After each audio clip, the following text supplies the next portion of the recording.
Welcome back. Returning now with a look at weather. Weather Authority Chief Meteorologist Dan Cianca.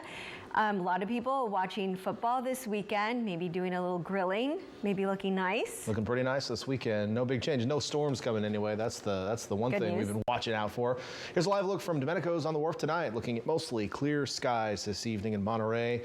No fog out there yet. There's still a tiny little chance we'll see something out there, but I'm expecting mostly clear skies tonight, outside of a few high clouds passing through. And should be a cool night, just like we've seen over the last couple nights, with a little bit of a breeze in the valleys going the same way that the rivers go as we are in our drainage winds.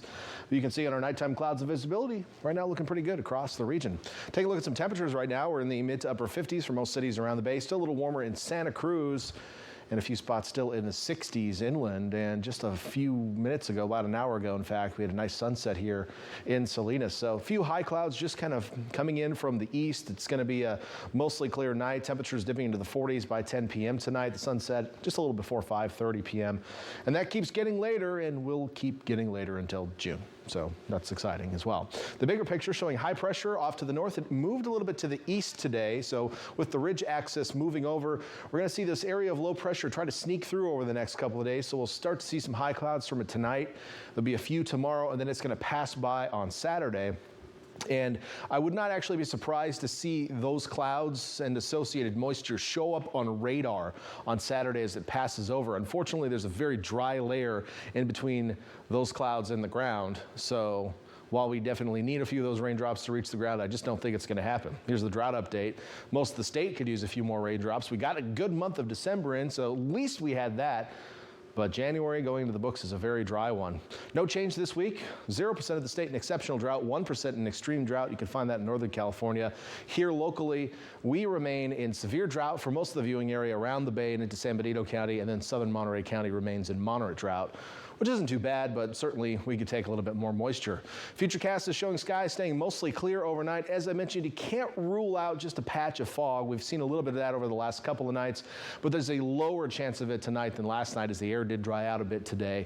There's still some low-level moisture, so I can't rule it out, unfortunately. But as we head out the door tomorrow morning, expecting mostly clear conditions. Should have a nice sunrise as well with a few thin high clouds hanging around. And then during the day tomorrow, offshore winds pushing the warm air to the coast for most of the day, and then a sea breeze kicking in the afternoon. But it's going to be another warm late morning, early afternoon, and then high clouds will begin to thicken late. Take a look at these highs tomorrow. 71 in Santa Cruz and Scotts Valley tomorrow. 70 in Ben Lomond. Lows, though, in the San Lorenzo Valley. Another chilly night. And in those sheltered spots in Scotts Valley as well, you could see some patchy frost once again. We're a little warmer on the coast overnight, though, only down to 41 in Santa Cruz itself. Over to Watsonville. How about a day in the 70s for you? Same in Salinas, Marina, Aptos, 70s, Gilroy, Hollister. A nice warm day on the eastern coastal plain of the Monterey Bay into our northern valleys. And over to the peninsula, it's not much different with upper 60s in PG and Pebble Beach, low 70s, Seaside to Monterey.